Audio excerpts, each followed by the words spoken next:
나를 구해 주의 자녀 삼아 주셨네. 주님 내게 선하신 분, 내가 거를 던지시고 내자 세지 않으시네. 나 춤을 추네. 나 주께 외쳐. 나 주께 뛰네. 뛰어돌며 할렐루야. 선하신 분, 선하신 분, 선하신 분. 주님 내게 선하신 분, 매일 아침마다 주의 자비로 새 생명 주네. 주님 내게 선하신 분, 주의 손이 내게 계셔. 내 기쁨이 주께 있네.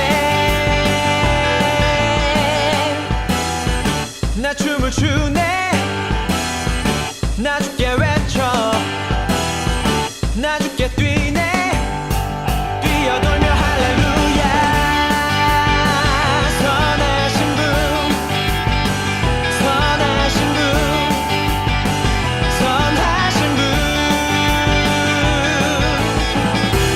오직 주님이 나를 구하셨네.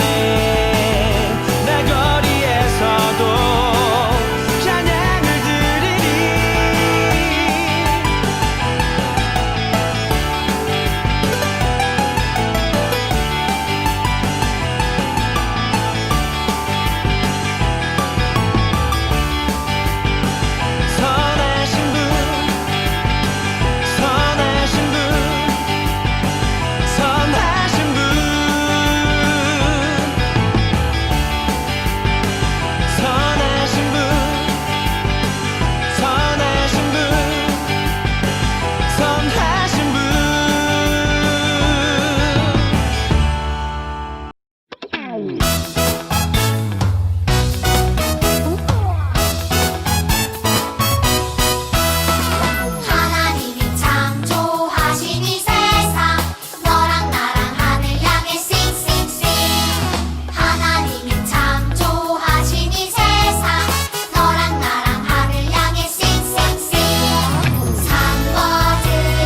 사랑의 하나님 아버지, 한 주간도 저희를 지켜주셔서 감사합니다.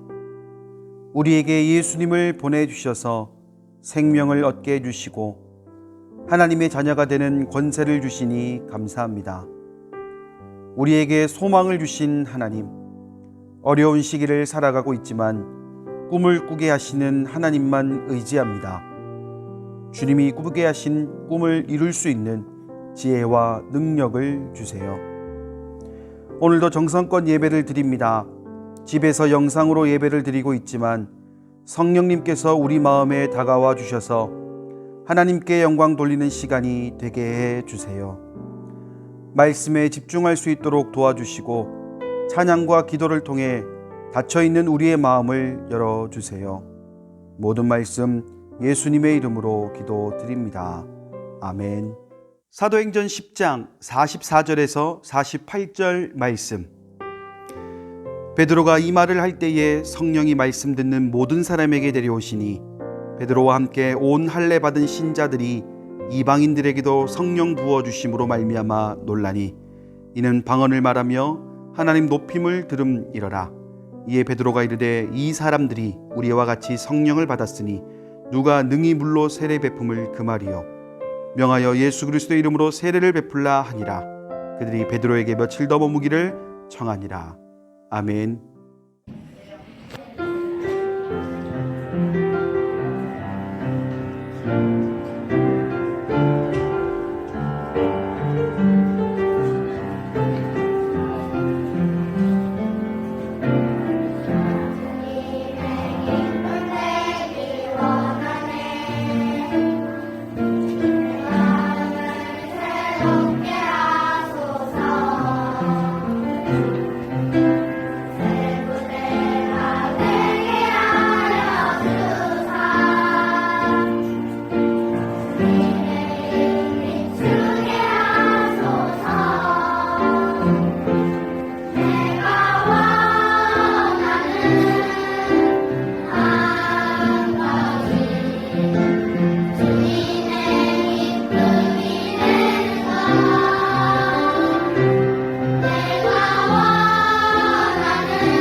고넬료는 100명의 부하를 거느리는 로마 군인이었어요.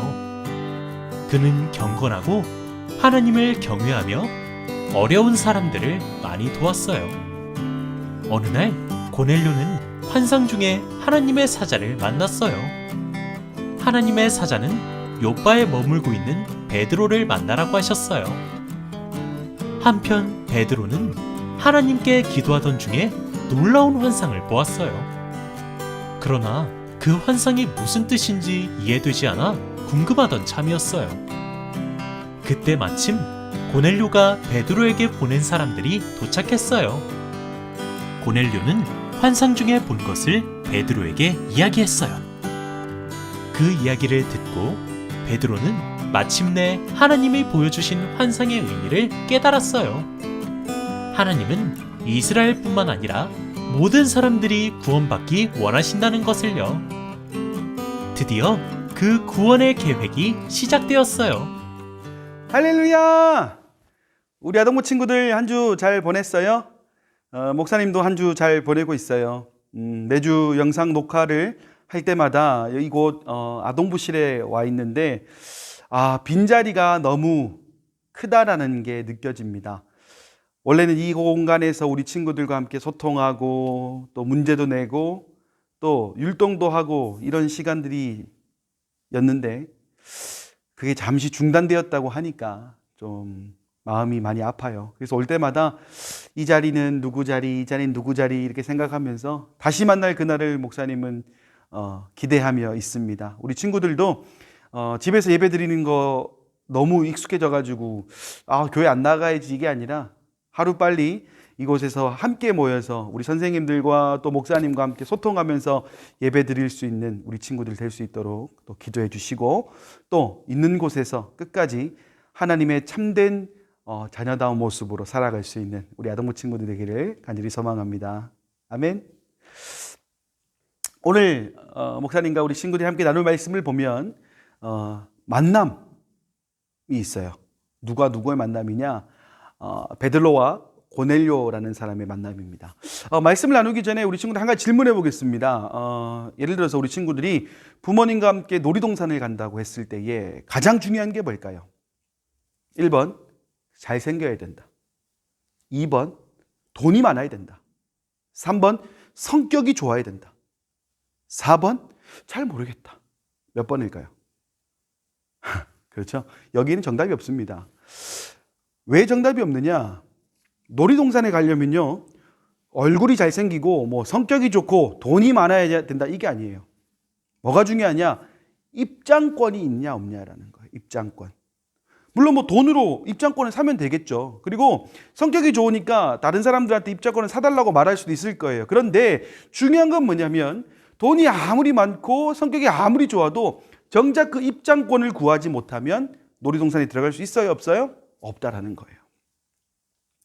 목사님 이 얘기를 왜 하느냐? 오늘 말씀에 등장하는 베드로와 고넬료의 이야기를 보기 전에 그 당시 이스라엘 백성들이 어떤 생각을 가졌는지를 먼저 살펴보자면 이스라엘 백성들은요 본인들이 하나님의 선택받은 백성들이다라고 생각을 했다라는 거예요. 그렇다는 것은 뭐냐면 이스라엘 백성을 제외한 나머지 사람들은 무언가 이 하나님의 백성이라는 것에서 좀 배제되어 있다라는 생각을 가졌다는 거예요. 물론 예수님께서 이 땅의 모든 사역을 마치시고 하늘로 승천하실 때에 땅끝까지 이르러 내 증인이 되라 라고 말씀을 하셨기 때문에 예수를 믿는 모든 제자들, 모든 사람들은 그 전하는 역할들을 감당을 했어요. 그런데 그 마음속에는 뭐가 있었냐면 그래도 우리 이스라엘 백성들이 조금 더 특권이 있지 않을까, 조금 더 선택받았으니까 무언가 다른 사람들과는 비교할 만한 무언가 특권이 있지 않을까라는 생각을 했다라는 거예요. 그런데 오늘 어떤 사람이 등장하느냐? 고넬료라는 사람이 등장합니다. 고넬료라는 사람이 성경에서 어떻게 기록하고 있냐면 로마의 백부장, 뭐 쉽게 말해서 군대를 거느리는 장군 같은 거라고 우리 친구들 보면 될 거예요. 자, 군대 장군이라는 조건보다 그 앞에 뭐가 붙냐? 로마의 군대 장군. 자, 그렇다는 것은 이스라엘 입장에서 봤을 때 로마는 같은 민족입니까? 이방 민족입니까? 1번 같은 민족이다. 2번 다른 민족이다. 그렇죠. 이스라엘 백성들과 로마, 라고 봤을 때는, 이스라엘 입장에서 봤을 때는 로마는 이방 민족이라는 거예요. 그렇다는 것은 이 이방 민족인 고넬료에게 과연 그 성령이 임할 것인가, 하나님의 백성으로서의 특권이 있을 것인가 라는 생각을 할 수밖에 없다라는 거예요. 그런데 오늘 말씀을 보면 어떻게 되느냐, 고넬료에게도 똑같이 성령이 임한다라는 거예요. 다시 말해서 하나님께서 유대 이스라엘 백성들에게만 하나님의 자녀라는 입장권을 주신 것이 아니라 하나님을 믿는 모든 사람들에게 동일한 입장권을 주셨다라는 거예요. 그렇다는 것은요, 오늘 우리의 시대로 딱 가져와 보면 어떻게 되느냐, 나는 어렸을 때부터 엄마 아빠 따라 다 교회 다녔고 난 하나님의 백성이니까 나는 하나님의 백성으로서 구원을 받을 거야 로 생각하는 친구들이 분명히 있을 거예요. 그러면 어떤 생각을 하냐면, 이 사랑은 내가 가져야지, 하나님의 사랑인데 내가 가져야지 라고 생각하기 때문에 정작 하나님을 모르는 사람들, 또 잠재적으로 하나님의 백성인지 아닌지 구분할 수 없는 사람들에게 우리가 이 하나님의 말씀을 전해야 될까? 라는 생각을 가질 수 있게 된다는 거예요. 그런데 오늘 고넬료의 모습을 보면서 우리가 생각해야 될 것 딱 한 가지입니다. 뭐냐? 하나님을 믿는 사람들에게만 국한된 것이 아니라 하나님을 믿지 않는 사람들 중에서도, 또는 하나님을 믿지 않는 사람들에게까지 그 복음이 전해질 수 있다는 거예요. 누구의 은혜로요? 하나님의 은혜로. 근데 여기서 중요한 건 뭐냐면 베드로가 전했다라는 거예요. 다시 말해서 누군가가 전하기 전까지는 하나님이 누구지? 난 선택받은 백성이 아닌가? 라는 생각을 가질 수 있지만, 누군가가 전했다라고 했을 때는요, 그것을 전함을 통하여서 깨닫는 무언가가 있다는 거예요. 그것이 바로 하나님의 은혜라는 겁니다. 특별히 코로나19 때문에 우리 많이 힘들잖아요. 주변에 참 많이 힘든 사람들이 있어요. 얼마 전에는 쿠팡 물류센터 직원들, 마켓컬리에서 일하시는 분들, 또 인천에 있는 학교, 학원, 너무 많은 곳에서 우리 어려움이 있는 사람들도 있어요. 그 사람들이 이야기를 들어보면 어느 하나 진짜 마음 둘 곳 없고, 어디 한 곳에 가서 속 시원하게 나 이거 아픈데 좀 누가 위로해 줄까, 이런 생각을 한단 말이에요. 그런데 세상에는 그 사람들을 위로해 줄 수 있는 것들이 없다라는 거예요. 그런데 딱 하나, 우리 하나님만이 그들의 위로자가 되주신다는 거예요. 그들이 지금 너무나 힘든 상황에서 필요한 위로가 뭘까요? 그렇습니다. 하나님께서 모든 것을 해결해 주실 거예요.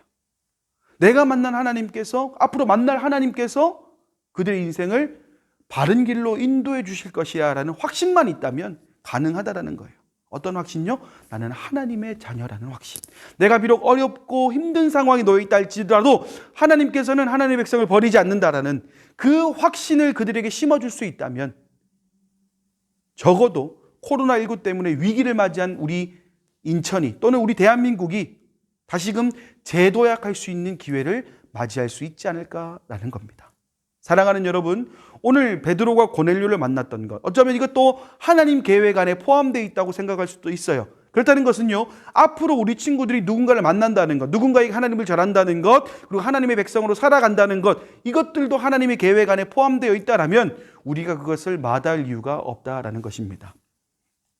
특별히 이렇게 어려운 시기를 살아가고 있는 이때에 우리가 움츠러들 것이 아니라 오히려 하나님을 전할 수 있는, 베드로처럼 하나님을 전할 수 있는, 나 혼자만의 사랑과 나 혼자만의 축복으로 간직하는 것이 아니라 누군가에게 하나님을 전할 수 있는 우리 친구들이 된다면, 하나님께서 기뻐하시는 건 물론이거니와 이 땅 가운데에 참된 평안과 행복을 원하는 모든 사람들에게 하나님의 은혜를 알려줄 수 있는 좋은 기회가 될 줄 믿습니다. 특별히 이제 등교 개학이 시작을 했잖아요. 혹시나 코로나 때문에 힘들어하고 있는 친구들, 코로나 때문에 걱정하고 있는 친구들이 있다면 그 친구들에게 하나님의 사랑을 전함을 통하여서 모두가 행복해질 수 있는 우리 친구들의 한 주간의 삶이 될 수 있기를, 또 우리 친구들이 앞으로 걸어갈 모든 삶의 이야기들이 될 수 있기를 간절히 소망합니다. 아멘.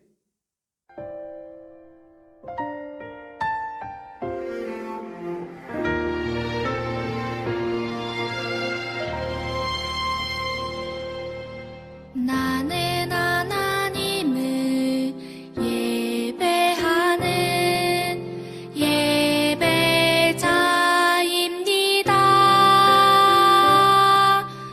내가 서 있는 곳 어디서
이제는 우리 주 예수 그리스도의 은혜와 하나님의 사랑과 성령의 교통하심이 주신 말씀대로 살아가길 원하는 사랑하는 모든 아동부 머리머리 위에 이제와 영원히 함께하옵시기를 간절히 축원하옵나이다. 아멘.